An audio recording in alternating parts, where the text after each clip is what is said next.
अवघाची संसार सुखाचा करीन, अवघाचा संसार सुखाचा करीन, आनंदे भरीन तिनी लोके, आनंदे भरीन तिनी लोके, जाईल गे जाईल गे जाईल गे माये तया पंढरपुरा, जाईल गे माये तया पंढरपुरा, भेटेन माहेरा आपुलिया, भेटेन माहेरा आपुलिया, जाईल गे जाईल गे जाईल गे माये तया पंढरपुरा.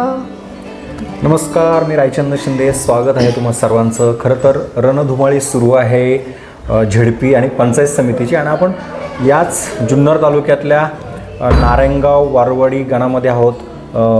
या ठिकाणी ज्या मनसेच्या उमेदवार आहेत सोनालीताई पाटे, त्यांच्या एका प्रचार रॅलीमध्ये होतो. पण ताईंचं गाणं आपण ऐकलं, आधी अभंग आपण ऐकला. त्याचं कारणही तसंच आहे, कारण सध्याच्या या सगळ्या राजकारणाच्या धामधुमीमध्ये सध्या एक आध्यात्मिक शांती म्हणावी किंवा एक कुटुंब जोडण्याचं जे काम आहे, घराघरामध्ये जाऊन त्यांच्यासोबत बोलण्याचं काम करणं असेल किंवा स्वतःची एक वेगळी ओळख करण्याचं जे काम असतं, त्यासाठी एक शांतता हवी असते, आणि शांतता निर्माण करण्याचं काम ताईंच्या माध्यमातून होते.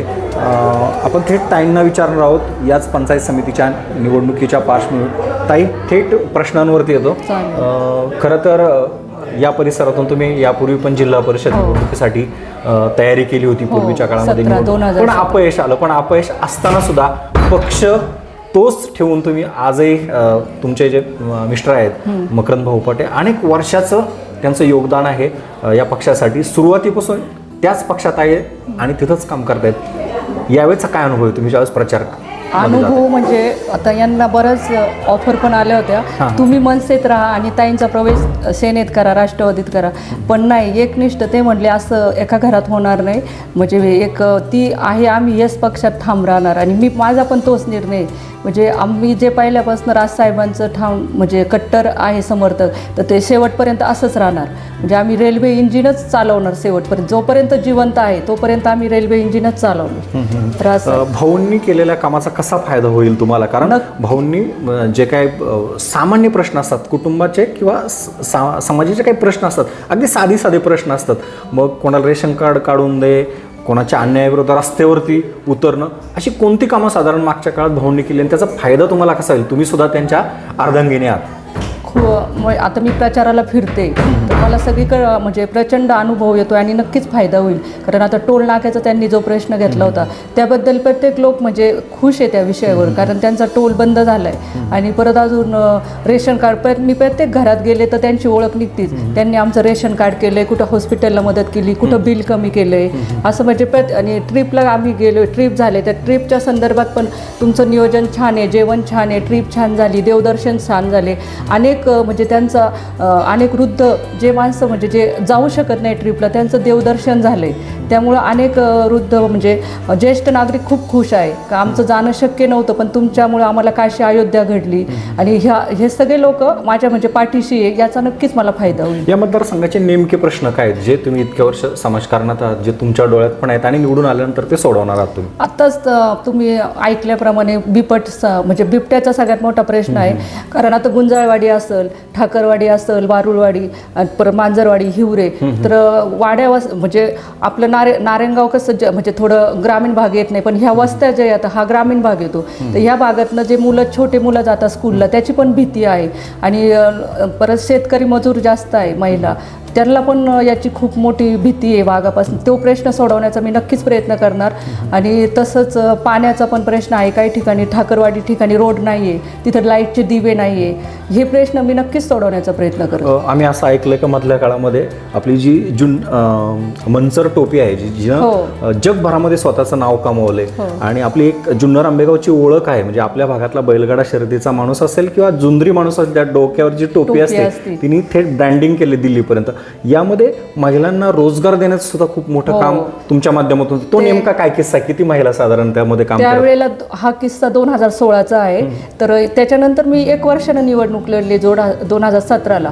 त्याच्या आधी जर महिलांना मी फिरायची, त्या माझं कंटिन्यू फिरणं चालूच आहे, दसक्रियेला जा, अंतविधीला जा, कोणाच्या सुखदुःखात जा. त्यावेळेस बऱ्याच महिलांचं म्हणणं आलं आम्हाला काहीतरी रोजगार पाहिजे घर बसल्या, जेणेकरून आम्ही आमचे छोटे मूल प्रपंच घर सांभाळून काहीतरी बिझनेस करू शकतो. तर त्यासाठी आमचं दोघांचं बोलणं झालं, संकल्पना झाली की आपण घरी असा काही उद्योग करू शकतो का जेणेकरून महिलांना रोजगार उपलब्ध होईल. तर त्यावेळेस 16ला आम्ही हा मंचर टोपीचा म्हणजे निर्णय घेतला बनवायचा. आणि त्या प्रशिक्षणासाठी मंचरला महिलांना जावं लागत होतं. त्यासाठी 3-4 हजार रुपये खर्च होता ते प्रशिक्षण घेण्यासाठी. तर ते प्रशिक्षण आपण म्हणजे मोफत दिलं महिलांना नारायणगावमध्ये. आणि अजून पण त्या महिला तो टोप्या शिवत आहे आणि 500-600 महिला होत्या. तर त्यांना आज पण तो रोजगार उपलब्ध करून दिलाय आपण. आणि महिला टोप्या शिवून आपला उदरनिर्वाह त्यावर करताय. या ठिकाणी जर पाहिला, हा जो मतदारसंघ जर पाहिला वारवाडी, तर आदिवासी भागाचा थोडा टच आहे, म्हणजे अगदी ठाकर समाजाचा जो प्लॉट आहे. तर या महिलांचं नेमकं काय टचिंग असतं तुमच्यासोबत, काय त्यांचं म्हणणं असतं का ताई तुम्ही या भागातले हे प्रश्न सोडवा, किंवा कोणती कामं घेऊन तुमच्यापर्यंत येत होत्या? त्यांचा सगळ्यात मोठा प्रश्न म्हणजे रोड नाही आहे ठाकरवाडीला. त्यांचं इथून मागं म्हणणं झालं, आमच्यापर्यंत उमेदवार सगळे आले, सगळ्यांनी येऊन आम्हाला हात जोडले, आश्वासनं दिले, पण ते आश्वासनं आजपर्यंत कोणीच पूर्ण केले नाही. तो म्हणजे लाईट असेल, दिवे असेल, पाणी असेल आणि रोड असेल, तर हे प्रश्न कोणीच सोडवले नाही आहे. फक्त आम्हाला येऊन आश्वासन दिले. तर मी असं न करता या भागात नक्कीच लक्ष देणार आणि वारंवार तिथं जाऊन भेट देऊन त्यांची कामं नक्कीच पूर्ण करणार. महत्त्वाचं म्हणजे आपण जर पाहिलं तर राजकारणामध्ये येणाऱ्या महिलांचं शिक्षण मी विचारलं तर तुमच्या शिक्षणाबद्दल सुद्धा आम्हाला जाणून घ्यायचंय. तुमचं शिक्षण कसं आहे आणि माहेरी तुमचं माहेर कुठलं नेमकं, तिथं राजकारणामध्ये असं कोणी सक्रिय होतं? कारण इकडं तर तुम्ही लग्नानंतर थेट राजकारणातच आहात, म्हणजे मकरंद भाऊंचं काम पण खूप मोठं आहे मनसेच्या माध्यमातून. असं माहेरचं काय साधारण शिक्षण आणि राजकारणात कोण आहे का, त्याचा फायदा कसा होईल तुम्हाला? माझं माहेर लोणी प्रवरानगर आणि तिथून सोनगाव पात्रे असं गाव आहे माझं माहेर. आणि तिथं माझे चुलते पण बाजार समितीचे सभापती होते श्रीरामपूरचे. आणि आजोबा माझे म्हणजे आईचे वडील म्हणजे राहुरीचे काल पवार हे 3 टर्म आमदार होते. त्यामुळे राजकीय वलय मला म्हणजे आहेच आहे तसा. आणि इकडं आल्यानंतर पण आता हे तर राजकारणात होतेच, त्यामुळे इथं पण मी उतरले आणि मला म्हणजे नारायणगावकरांनी भरपूर प्रेम दिलं आणि यापुढेही मी म्हणजे सेवा करणारच जनतेची. नक्कीच. आता काही तास काही दिवस म्हणजे शिल्लक आहेत आणि आपण जर पाहिलं तर खूप कमी वेळामध्ये हे सगळं लोकांपर्यंत पोहोचवायचं. तुम्ही सकाळची सुरुवात तुमची कशी होते, दिवसभरात तुम्ही कसं लोकांपर्यंत जाताय, काय काय मुद्दे मांडताय? सकाळी म्हणजे माझी सुरुवात 6लाच मी उठते, कारण रात्री झोपायला 12-1 होतोच. पण 6ला उठल्यानंतर पहिलं आवरून सगळं आपलं रोजचं आणि देवपूजा करून मी 6लाच घराबाहेर पडते. म्हणजे 7ला घराबाहेर पडते, 7:30ला 7:30च्या दरम्यान. त्याच्यानंतर जेवायला डायरेक्ट दुपारी जाते 2-3ला. आणि कंटिन्यू बाहेरच आहे. कसे प्रश्न सोडवते, जास्तीत जास्त लोकांपर्यंत कसं पोचता येईल, त्यांचे प्रश्न कसे जाणून घेता येईल आणि ते कसे आपण सोडू शकतो, याच मी आता प्रचार चालू झाल्यापासून याच प्रयत्नात आहे. शेवटचं तुम्ही ज्यावेळेस महिलांना भेटताय, जाताना शेवटचं अपील काय असतं तुम्हाला, म्हणजे नेमकं महिलांना काय करतं का जो त्या महिलेच्या किंवा त्या उमेदवाराच्या अगदी हृदयापर्यंत भेटतं, शेवटचं टचिंग काय असतं? तुम्ही एका वाक्यात शेवटी निघताना काय सांगता? शेवटचे एकच वाक्य असतं माझं की मी तन मन धनाने म्हणजे तुमचं काम करल.